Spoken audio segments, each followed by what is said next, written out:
This is Brad with E3 Designs, showing you how to install your new zip pod motor mount. We're going to install it with the foil drive V1 motor with a 15 centimeter cable. It's going on a foil drive slim, not that it matters, and we've got an Armstrong A plus mast today. So we're going to do a walkthrough highlighting each of the steps, especially the more what I think are the critical ones to get it looking nice and real streamlined. We'll walk through the tools we got. Well, one, we've got what came in your kit, which is your zip pod, some bolt hole plugs. There should be spares in your kit. 2 zip ties is all we need, but you also have spares.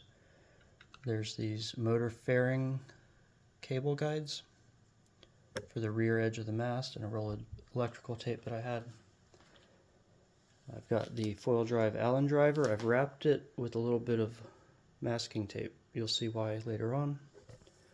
I've got the motor and the 3 screws that hold down the connector in the back.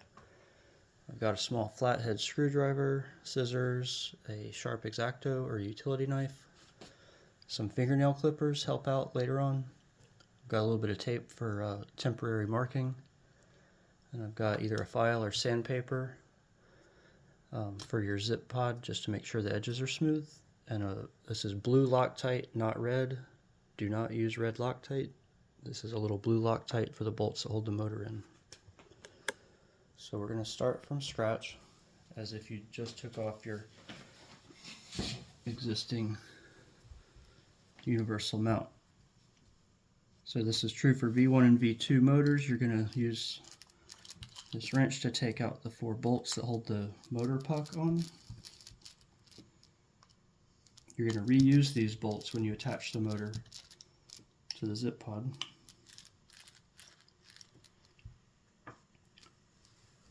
We're going to set those bolts aside. This should wiggle loose out of that heat shrink. Be careful not to bend your wires. That's why it's there, is for strain relief and protection. So don't do that too much. And you can see that the motor is going to mount to the zip pod like so. And this is going to be sliding onto the mast. So what I do is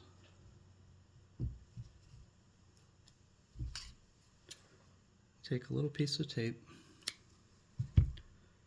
and you're going to use that to mark how high you want your motor.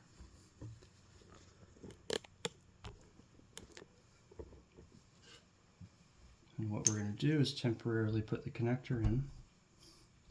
And we're going to figure out about, with the cable slack we want, at what elevation we want to attach the zip pod. And we're going to mark it a little bit above where the motor lies. We're going to take this off. We're going to detach the motor. And we're going to wrap the mast with electrical tape to protect it from any sand or abrasion that might get in there. We're going to trim the tape. Now what we want is, we always want the trailing edge of the tape facing backwards so water can't open it up. So if you imagine, we're going to wrap it one time, and we only want to put 1 layer of tape on each side. We don't want to really double it up because it wasn't designed for that excess thickness. So we're going to want to start, you know, as high up as the tape is.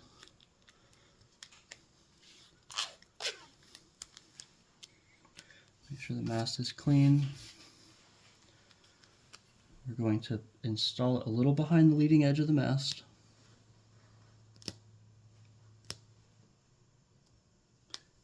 Just like a decal or a sticker, we're going to try to not entrap any air or wrinkles. Okay, so let me use my headlamp. Maybe you can see the leading edge of the tape is there. I'm going to smooth it out.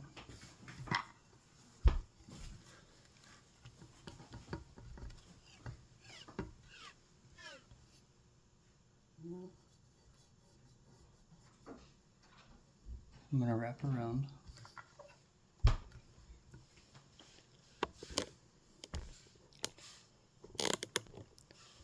And I'm going to cover the leading edge just by a little bit. A little bit of overlap, but not so far back it's going to interfere where the zip pod interfaces to the mast. Clip it, make sure you're pretty wrinkle free. Okay. Double check that your zip pod slides on it nicely. It could and should be a little snug. You don't want to mess up the tape you just put on there, so you might double check that the leading edges are smooth on the inside.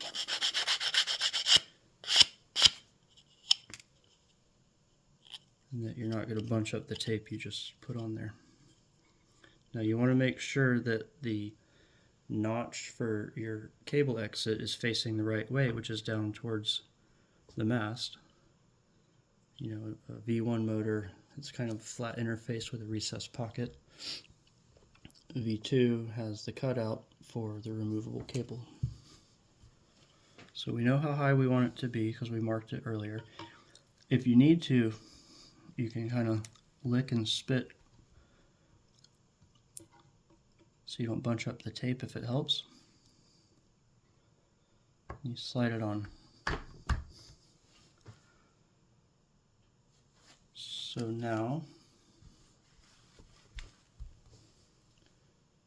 if you look inside here,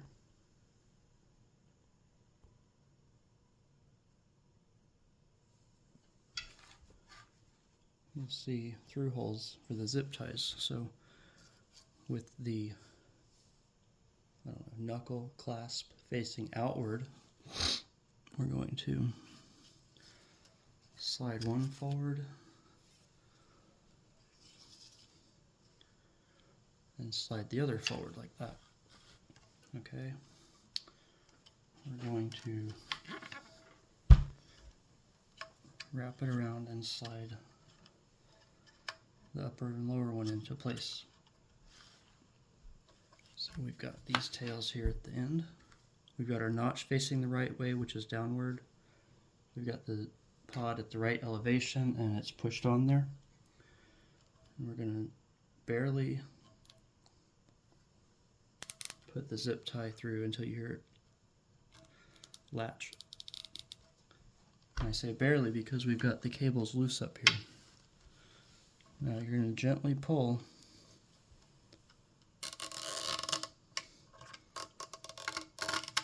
and you're going to make sure that your zip ties are horizontal and they're not all cattywampus tilted like that.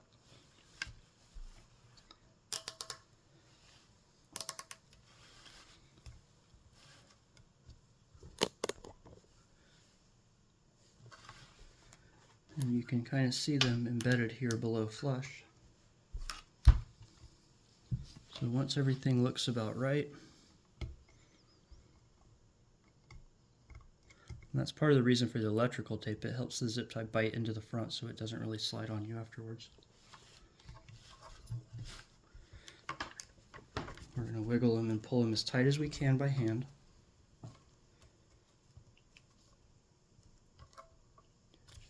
If you want to, but I don't recommend it, you can use pliers to give it a little more snug of a grip if you got slippery hands. Just don't pull them so hard that they snap at this point, because you don't want to preload the zip ties too much and stretch them. The weak spot of the zip tie is up here. That's where it failed when I did load testing. This thing holds 120 pounds when pulled backwards. And this is where they failed, not at the clasp. And you want to inspect the zip ties to make sure there's no like nicks or burrs that would create a failure point. If there are, throw it away and use a spare one. So our zip pod is installed. And you really only got to do it by hand. You don't have to crank it down until it breaks like some people do. So now I find nail clippers to be kind of the best thing. You can get an initial cut with scissors, and then you can kind of nibble it away.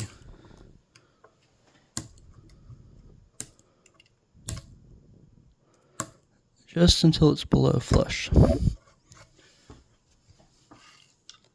Just below flush. You don't need to get it all the way down inside next to the zip tie. That actually creates a weaker system. So just below flush, hand tight. Now's a good time to check, is it snug?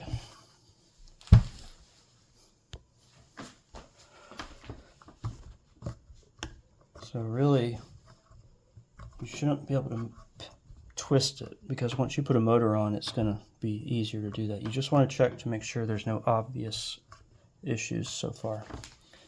So the zip pot is installed. Now it's no different than you would do with a regular foil drive motor installation. You can verify that it's in the right spot once again before you proceed by putting the plug in. You can hold the motor in place.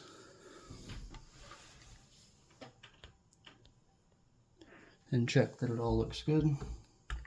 You got some clearance here from the cable to the trailing edge of the mast, because you're about to slide these trailing edge cable fairings on. And so with your flathead screwdriver, you can pry that connector back off gently. So now we're going to install the motor. So we're going to use these 4 reused bolts from when we pulled off the puck.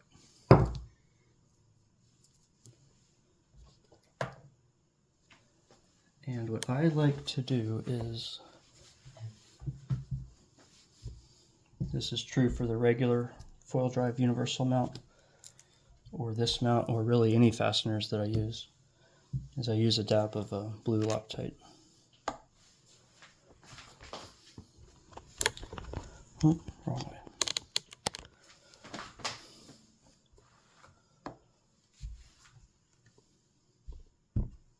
This is where if you have a friend, it helps a little bit, but not required. So if I take these bolts and I just go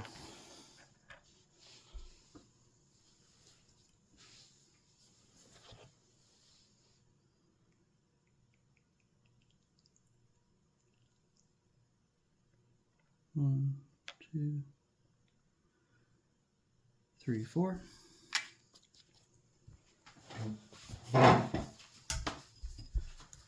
Now what I said earlier was I wrapped this Allen wrench with a little bit of masking tape.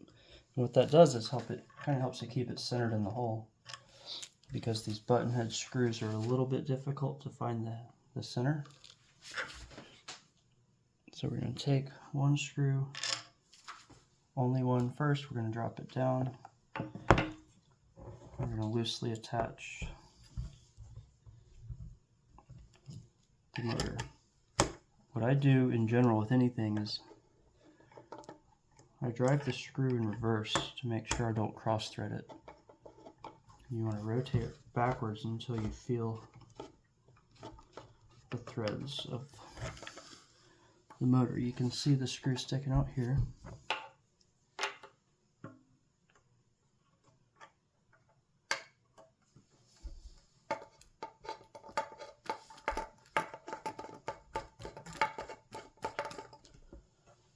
So I've got one screw engaged.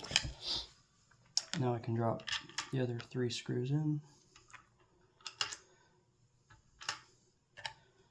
You may need to wiggle the screws so they find the center and they fall through. Never tighten any screw until they're all 4 at least engaged, because you may be locking yourself in the wrong position. If you need to, you can wiggle it. Once I get the last one in, I tighten it till it's snug, and then I go snug the other 3.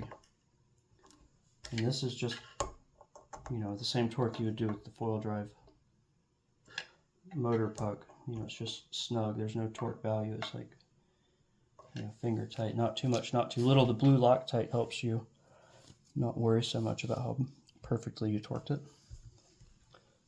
As long as they're snug and preloaded a little bit. Maybe I did not mention it, but that leading edge of when we slid this cone on, if that wasn't smooth, it was going to catch on the electrical tape, so I had sanded ahead of time the inside of that. So our motor's installed to the zip pod. We can definitely remove the marking tape at this point. And now's a good time to inspect it, make sure there's no edges sticking up. Got a little air bubble there.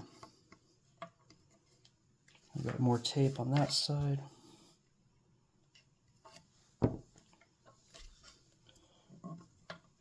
Now with the motor on again, now's a good time to check that you tightened up the zip ties enough. Okay. There's going to be a little bit of flex, but the thing is that it's not going anywhere. And it's sleek and you know, as long as it's smooth, check your gaps here, make sure there's nothing off. You can see, like, by design there is a small gap everywhere except the leading edge. The leading edge should be tight, but elsewhere, if you have a small gap, you know, about the size of your driver's license or credit card, that's not the end of the world. I'd rather have the front be tight and the rest be loose, so it's a strong fit. Okay, so the motor's on.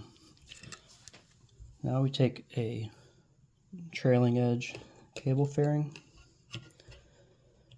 These are shaped differently between V1 and V2 motors. They should be marked accordingly.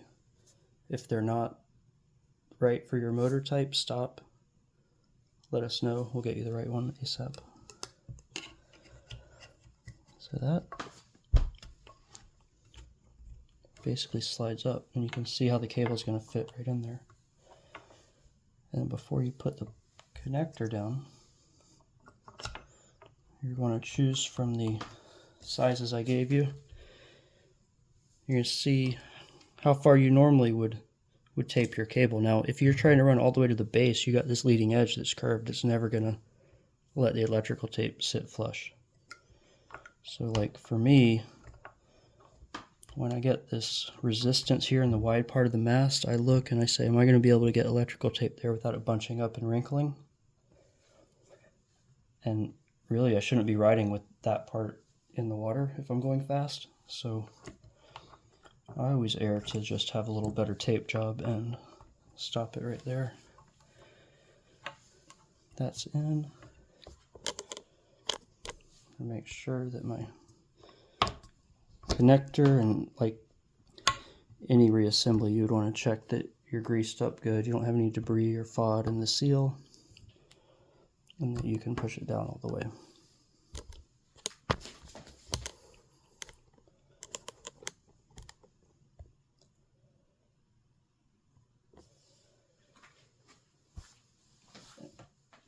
And that's where we're going to reuse the 3 screws that hold the connector down. I'm just going to skip the step about the blue Loctite here, but let's see.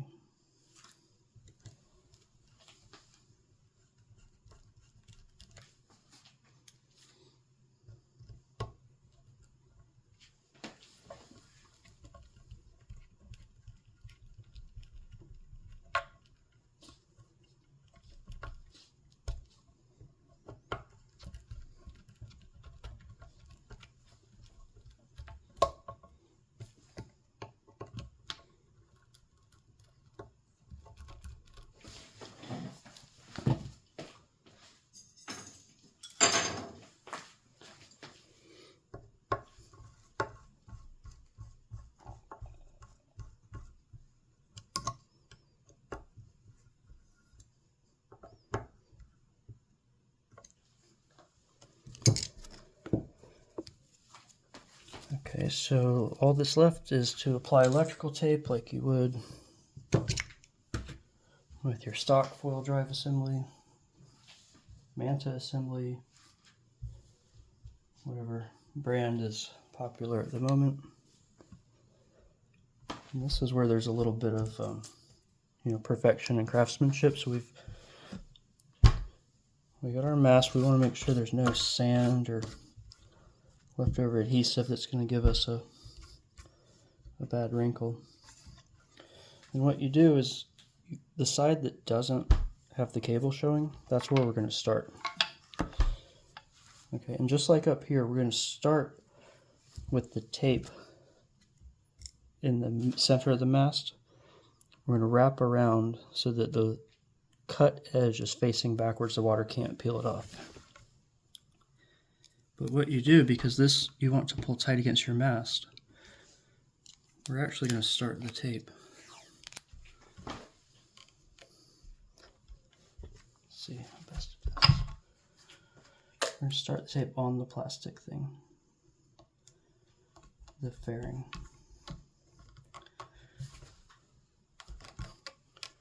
We're going to get a good seal like that. And then here's where we're going to apply some tension. And pull down.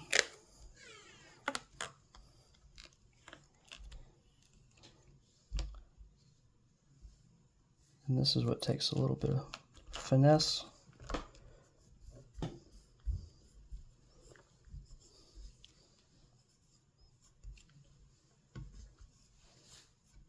If you lick your finger, it helps to slide it down. Push the wrinkles out. Remember, we want to just do one wrap. You can do two, but you want it to overlap your start point.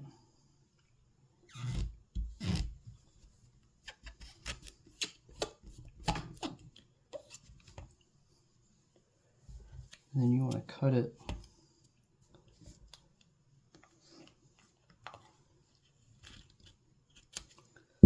so the edge faces backwards. You can see it's a little wrinkled. So slowly work it from front to back to get all the wrinkles out. And you're going to take a look.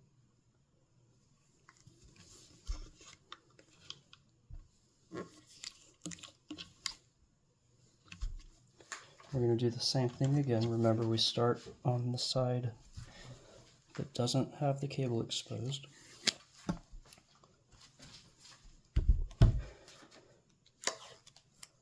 Now we're going to bring the tape to the bottom edge and align it with the cable fairing.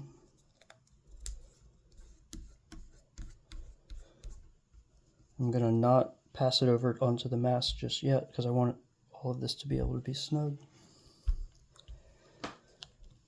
Here's where I give it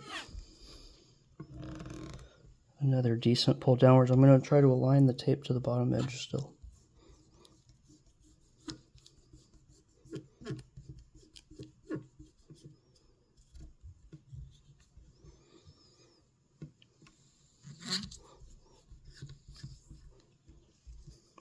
Okay, it's looking pretty clean. Check it now before you wrap around. And again, I'm trying to line the tape up to this other opposite edge of the fairing. So I hold it there. And this is where if you go much further, it gets difficult. It's hard to make it look nice.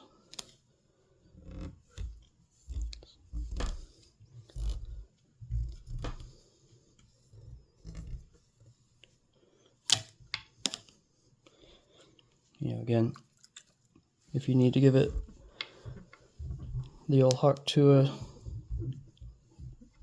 finish it out without trapping air, you can lick your finger and kind of smear it around. It does a pretty good job. And we want to make sure we overlapped it.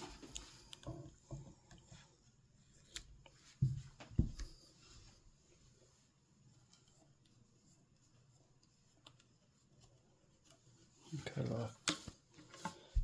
So some people will, earlier on, you might want to put a second piece of tape if you don't want to have your graphite showing there, but it doesn't really matter. It's just for looks.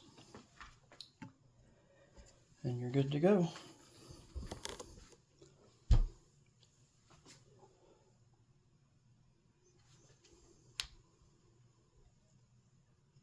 I take that back, you're not. What you got to do is plug these motor holes, motor mount holes. So the 4 rubber plugs that are supplied in the kit, you just push them backwards. They got a little notch so that you could always pull them out easily with a screwdriver. I'll show you that. They're keyed so they can only go in one way.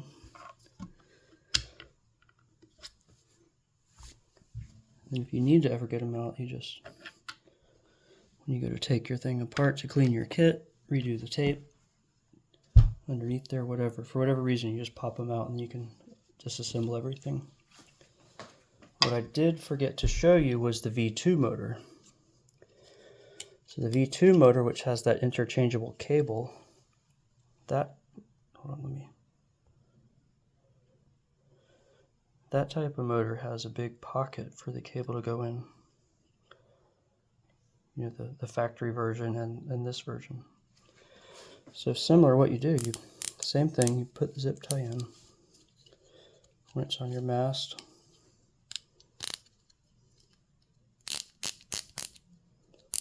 You'll cinch it down by hand. If you want to, very carefully, you can give it a few more clicks with pliers. And same thing, so they're just, the zip ties are a little deeper. They're a little harder to reach, but you can snip the excess off. You can use fingernail clippers.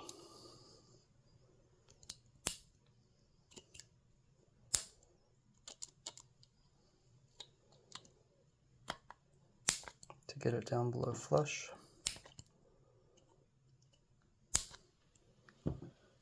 I did find that baby fingernail clippers are a little skinnier,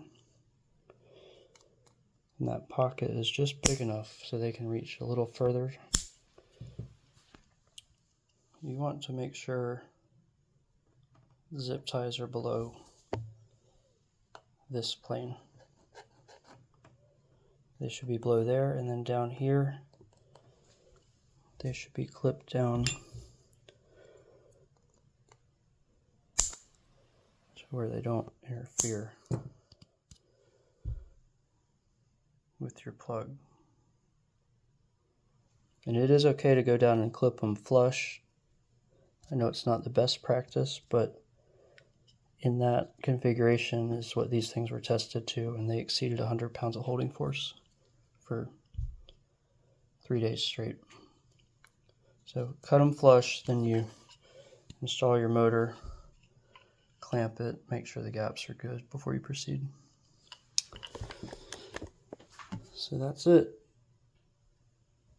Got your zip pod. Make sure the zip ties are parallel, installed the way you want. Press these blockers in there.